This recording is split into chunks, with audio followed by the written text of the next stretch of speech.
Bonjour à toi, personne extraordinaire. J'espère que tu vas bien. Ici, la chaîne Rafiki Mentor. Ici, je vais te parler de comment tu peux devenir organisme de formation.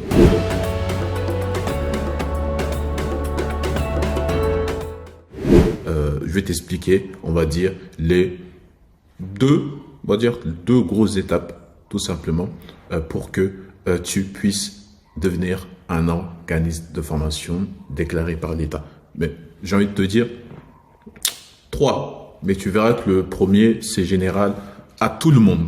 Donc, bienvenue sur cette chaîne Rafiki Mentor. Ici, on parle d'état d'esprit, d'entrepreneur pour que tu crées ta vie extraordinaire. Donc, on est toujours dans le business de centre de formation. Si tu veux en savoir plus de comment j'ai fait mes 0 à 500K en une année avec un organisme de formation qui m'a permis de créer aussi ma vie extraordinaire, je t'invite à regarder ce petit étude de cas. On rentre un peu plus en détail. Donc, abonne-toi et partage la vidéo aux personnes qui seront intéressées à rentrer dans ce business là. Donc, c'est parti.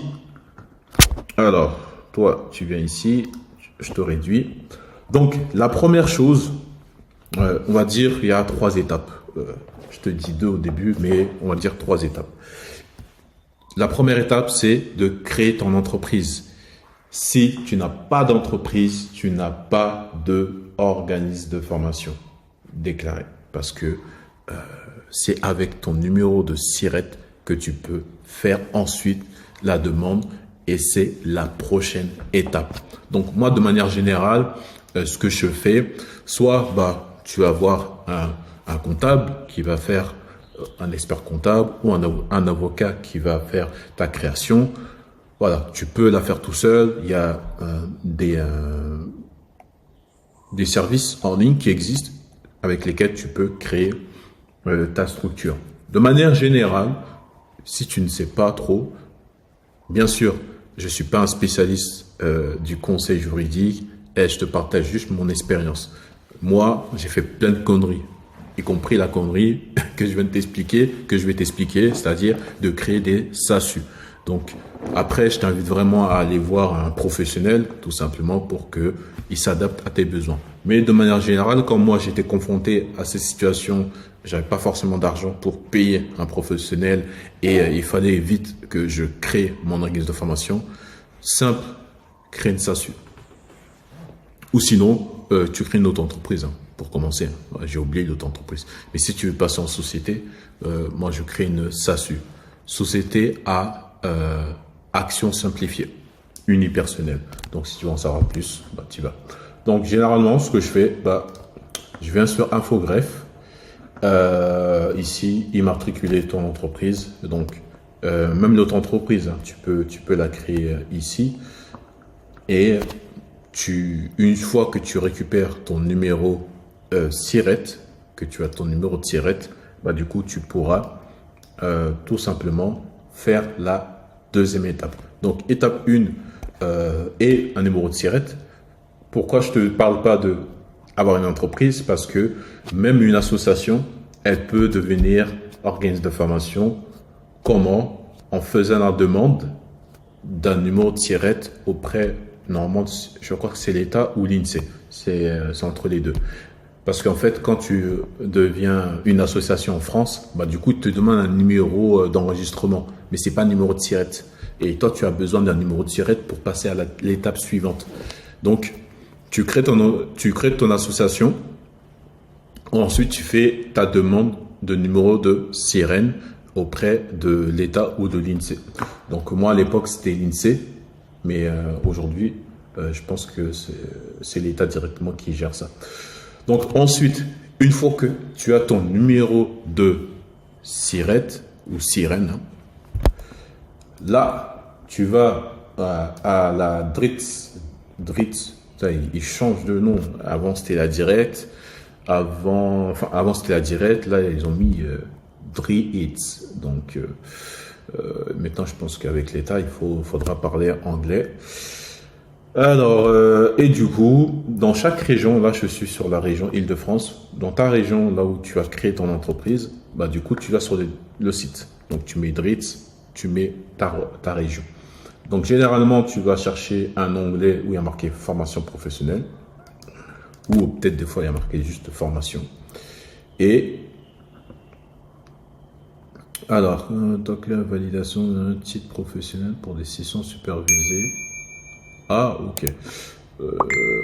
Donc là, ici, il y a marqué mon activité de formation déclarée, déclaration d'activité pour les nouveaux organismes de formation. Donc là, tu as les infos, tu cliques ici et tu as les infos de comment tu peux le faire. Donc récemment, normalement, ça dépend des régions, je ne sais pas s'ils l'ont fait à tout le monde, tu peux le déclarer en ligne, mais ce n'est pas toutes les régions et ça dépend. Donc, ce qui est bien ici, tu as directement un guide, voilà, un plan comptable adapté, ça c'est ce que tu vas donner à ton comptable hein, pour qu'il gère ça, un contrat de formation, un contrat de sous-traitance, un exemple de convention de formation, la liste des formateurs, un exemple de fait d'émargement et un exemple de règlement intérieur. Donc, pour démarrer, même l'État, il te facilite, on peut les applaudir, il te facilite la vie en donnant des exemples directement. Et là, tu as normalement les étapes pour que tu aies numéro de déclaration d'activité, étude de nature. Non, ça c'est question-réponse. Et ici, c'est ce que tu as besoin. Tu vois, là, un numéro, une preuve de ton numéro d'activité. Donc, association ou je sais pas, un truc de syndicat ou quoi, on s'en fout du moment que tu as un numéro de sirène. Donc, effectivement, faut pas que tu aies fait de conneries, de grosses conneries en tout cas. Donc, casier judiciaire numéro 3 vide. Alors, pour le dirigeant, personne morale et aussi pour la personne physique. Une copie de la convention professionnelle. Donc, du coup, ce que tu vas faire, c'est que dans ta demande, tu vas faire comme si tu allais former quelqu'un que tu as trouvé, que tu as signé. Donc, dans ton entourage professionnel, peut-être tu as identifié quelqu'un qui a besoin de ta formation, tu l'as convaincu et tu fais une demande grâce à lui en fait. Et donc, en bas, tu as un exemple ici de contrat de formation. Donc, la différence, juste, je t'explique la différence entre une convention de formation professionnelle et contrat de formation. Contrat de formation professionnelle, c'est pour les particuliers. Si vous avez un client particulier. Et convention de formation professionnelle, si vous avez un client professionnel. Donc, en face de vous, vous avez quelqu'un qui a un autre numéro SIRET ou sirène. Donc, voilà les grosses différences. Donc, ayez un contrat ou une convention signée avec une date prévue de formation. Pour les personnes morales de droit prédispensant une action d'apprentissage.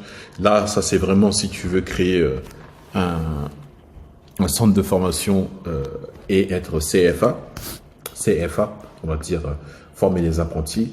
Nous, pour l'instant, on n'est pas dans cette configuration-là parce que c'est autre chose. Alors, et aussi, du coup, ici, les informations relatives au contenu de la formation, entre guillemets, pour faire simple, c'est un programme de formation. C'est là que tu auras tous les éléments et au pire des cas, tu pourras et ajouter surtout la liste des formations, des formateurs. Donc, si c'est toi ou tu fais appel à une autre personne. Donc voilà, tu remplis, tu l'envoies à l'adresse et même pas, tu le prépares. Et je l'ai même pas vu. Effectivement, en Île-de-France, mon compte activité. Attendez, je vais voir là où il nous envoie. Je pense que c'est là où tu crées peut-être tu fais ta demande de NDA directement. Créer un compte. Oh, ok. Non, même pas. Bref, de toute façon, comment le faire? Alors, pour toute question, pour tout, contactez le 01. Donc voilà, soit vous les appelez et vous leur demandez comment les envoyer. Mais moi, ce que je faisais avant, à Lyon, je crois que c'est en ligne. L'adresse de Lyon, c'est en ligne. Sinon, les autres, j'ai envoyé un courrier en recommandé parce qu'ils ont un mois pour vous répondre par rapport à ça. Une fois que vous avez votre numéro de déclaration d'activité, vous passez à l'étape suivante et vous allez, par exemple, sur ce site, qualité de la formation professionnelle. En fait, c'est les organismes qui t'attribuent la mention Calliope parce que tu as respecté tous les critères et lui, il va garantir que tu les as faits. Et aussi revenir, je pense que c'est 2 ans, revenir et revérifier si tu suis toujours. Donc là, tu as la liste de tous les organismes certificateurs. Donc tu peux les contacter et leur dire voilà comment on s'inscrit, comment ça se passe les audits. Et du coup, avec eux, tu auras ton Calliope.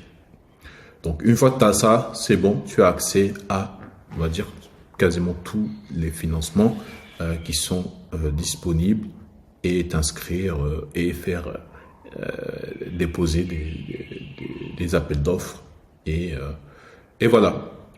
Donc voici pour cette vidéo. Donc je t'invite à t'abonner si tu veux en savoir plus et que j'aille plus loin. Mets en commentaire s'il y a des choses que tu n'as pas compris.